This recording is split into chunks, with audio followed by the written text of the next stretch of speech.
Running commentary. We are exploring listening to albums. It is a lost art form. ABC, the Lexicon of Love.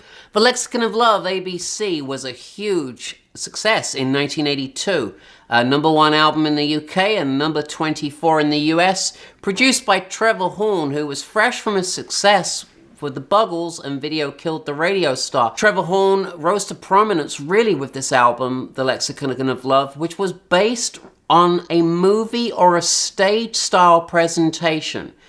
Martin Fry, as the lead singer, was presented as a sort of matinee idol, wearing gold lame suits. Let's not forget, first of all, that vocabulary was a very big part of this album. It was very British. People were using 3-syllable words again. The whole tone of British pop in 1981 with the social troubles had been very sort of yobbish boys like the Specials and the Jam and Dexys Midnight Runners, putting out these really kind of social messages of not being very happy with the climate. The reason the Lexicon of Love changed the whole landscape was that for the first time it was almost a return to sophistication. There was a lot more elegance. There was a feeling of there being money, as the group were presented as chamber musicians. They were presented as film stars. They were presented as affluent, as worldly, and their concerns about life were less social and more romantically involved. Most of the Lexicon of Love is about the problem of relationships. This album essentially is a success because it is a call to order. 1982 is a transformational year in British pop, and I feel as though 82 was the last year in British pop where things were really allowed to be exactly what they were: organic, honest, a throwback to where the group had come from since their formation as Vice Versa in 1977. Show Me is the initial track, and it is fine. It's okay. It's great. It does its work. It's ABC, and it's that brassy thing. This sort of late club, a blue rondo a la Turk. You understand what I'm saying? Modern romance. All of this pop had brass in it, and Show Me is like a very dramatic representation. There's sort of timpanis. There's this sort of like twinkling kind of Brazilian like lounge vibraphone thing. This is what separates ABC from the rest of the pack. There's this sort of kind of a jazziness almost. It sort of reminds me of what Petula Clark and Downtown, that kind of like this sort of bossa nova-ish kind of sensibility. There's sort of a romanticism to ABC, which they completely inhabit. I don't think of any other group. Even Haircut 100 are more kind of nerdy in their cable knit sweaters. ABC are more of a sort of, there's a little bit more optimism. There's definitely a lot more logic to their music than Haircut 100. The Look of Love was a #4 UK hit. It was number 18 in the US, making it, I believe, one of ABC's biggest hits from the early days. The Look of Love to me is a very kind of well-produced song. It's very glamorous for a British pop record, and it makes sense that it would hit sort of earlier in 83, which is when the ABC songs hit as a result of Human League and Soft Cell. The Look of Love also had a very kind of important video. It was very pastel-colored, very sort of boater hats, a sort of return to tradition, and I'm seeing this increasingly with ABC's visual. There was, I believe, a short film that accompanied this album called Man Trap, and The Look of Love with the boaters and its very kind of idealistic presentation, very optimistic, very idealistic, very not what the Specials were doing, very not what the Jam were doing. This was kind of saying to you, things are not so bad. And with this lush production of Trevor Horn's, this album was always going to be a success. Poison Arrow is my favorite, one of my favorite singles from the Lexicon of Love. This is an important song. The lyrics to this song are just, I think, so important. Following up from Don't You Want Me in December of 1981, we have in February 1982 Poison Arrow, which continues on that theme of boy meets girl. Poison Arrow to me says to me, you're just as responsible for the failure of this relationship as I am as a man. And I think this is why ABC did so well with guys and girls alike. It really explored the dynamics of relationships, and I realized just how much influence this group had over my own work.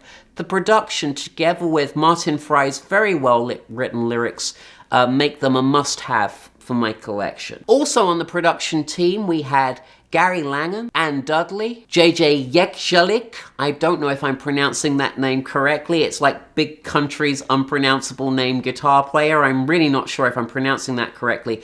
But what's important here is this made up the heart of The Art of Noise, who produced Close to the Edit and Moments in Love, which were, again, blockbusting hits for Trevor Horn, The Art of Noise, and also the foundation for Zang Tum Tum's production team. When you're listening to ABC's Lexicon of Love, it is quite apparent Trevor Horn's Frankie Goes to Hollywood production, the genesis of what Frankie Goes to Hollywood does, is here on this album.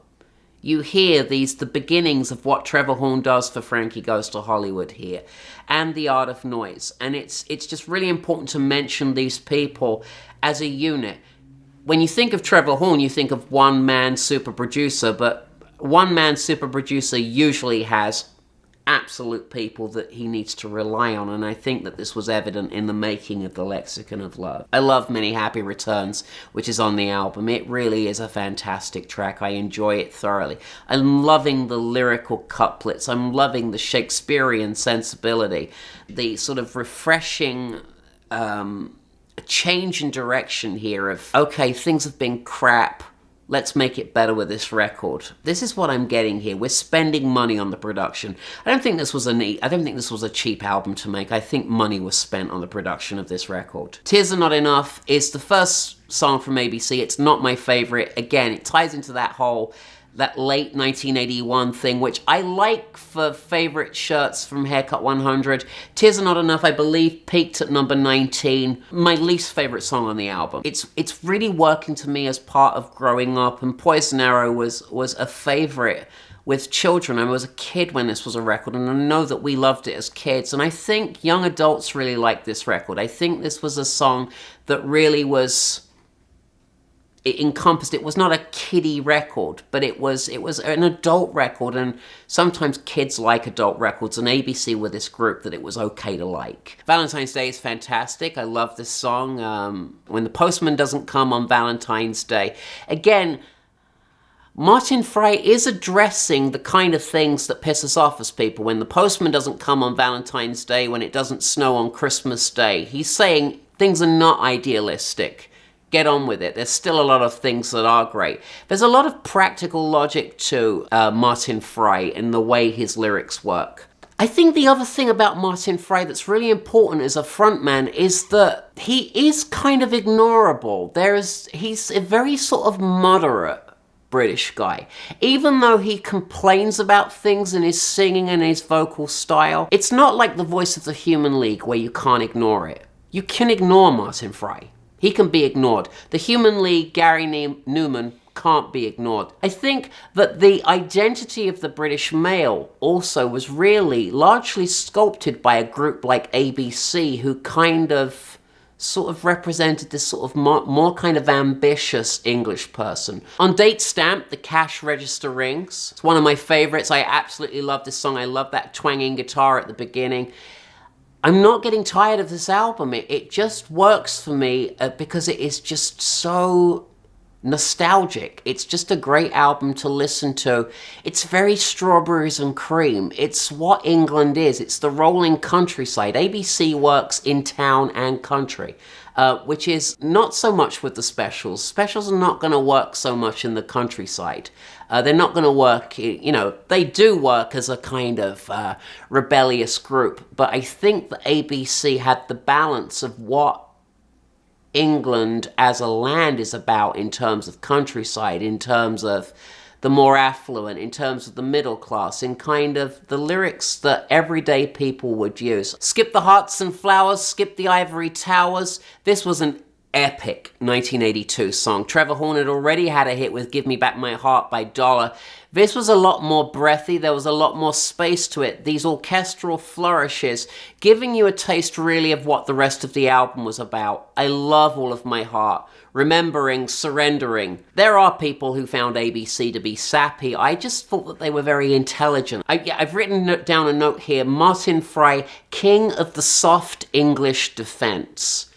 He really kind of championed that sort of slightly less yobbish Englishman, the sort of dashing debonair, the more kind of romantic character of English fable. That to me is who Martin Fry represents, and very importantly in that landscape of 1982 where you have people like Mark Almond knocking around, or Kevin Rowland dressing up as a gypsy, or whatever it is. Where this album turns around and starts to really change is, we've talked about Culture Club, do you remember, on the extended remix of Color by Numbers, and we find out, and I'm not going to deduct points from Culture Club, but I really should, because they stole their best idea from what ABC did and Trevor Horn, which was to take two tracks at the end of the Lexicon of Love, Man Trap, The Look of Love Part 4, and turn this pop music into chamber music. They turned it into two classical pieces. They gave the music, the pop music, gravitas through doing a classical version of it. And this is a theme that repeats itself with the Rolling Stones and the Verve.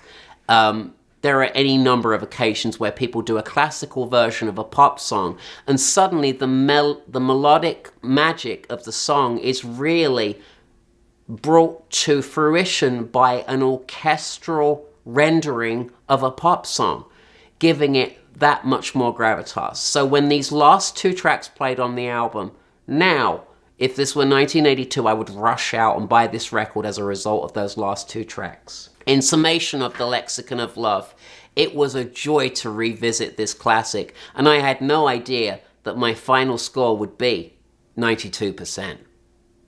If you'd like to subscribe to the channel, recommend it to friends, post comments. Also, if you have an album that you'd like to hear reviewed, we welcome your requests.